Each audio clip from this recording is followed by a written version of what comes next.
Number को भी देखते हैं। 19 नंबर आपको क्या लिखा हुआ है, कह रहा है कि if angle A and B are acute angle such that, अब आपको पता है ना कि राइट एंगल ट्रायंगल में एक एंगल 90 डिग्री, अब बाकी के दो एंगल एक्यूट एंगल, ठीक है। तो अगर हम यहाँ पर समझें तो ये हमारे पास राइट एंगल ट्रायंगल है और ये कह रहा है कि ए और बी एक्यूट है, मतलब ए यहाँ बी यहाँ या बी यहाँ ए यहाँ, ठीक है, एक्यूट एंगल पर, और सी आपको यहाँ पर होगी, समझ रहे ना, और सी पर आपको कितना डिग्री हो जाएगा, 90 डिग्री हो जाएगा। अब क्वेश्चन में क्या गिवन है, देखिएगा क्वेश्चन में गिवन क्या है।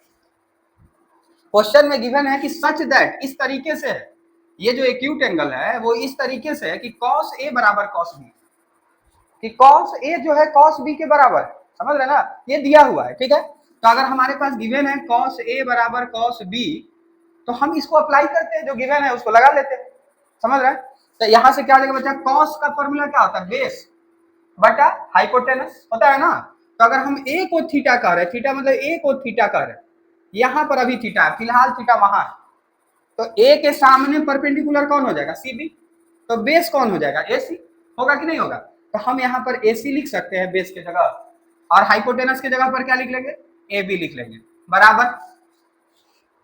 अब बताओ जी, cos B के जगह क्या लिखे, cos B, मतलब एंगल आपकी बार जो है B पर है, तो फॉर्मूला तो आपको बेस बटा हाइपोटेनस ही होगा, लेकिन क्या लिखेंगे यहाँ पर, बोलिए। अब ये थीटा यहाँ आ गया है, तो ये परपेंडिकुलर हो गया, तो बेस आपको कौन हो जाएगा, CB हो जाएगा, अब बटा में क्या आपको AB, क्योंकि हाइपोटेनस है तो कोई चेंजिंग होगा नहीं, समझ रहे ना। और इस तरीके से आप देखिए AB से AB क्या हो जाएगा, कट जाएगा, इसका मतलब hence AC is equal to CB, हमारे पास क्या आ गया कि AC जो है CB के बराबर है। और किसी राइट एंगल ट्रायंगल में जब इस तरह का रिलेशन आता है तो उसको हम क्या कहते हैं, उसको हम आइसोसेलेस राइट एंगल ट्रायंगल कहते हैं, ठीक है। तो इस तरीके से हमारे पास क्या होगा कि एंगल ट्रायंगल, ठीक है, triangle ABC is an isosceles right, ठीक है, right angle triangle, isosceles right angle triangle.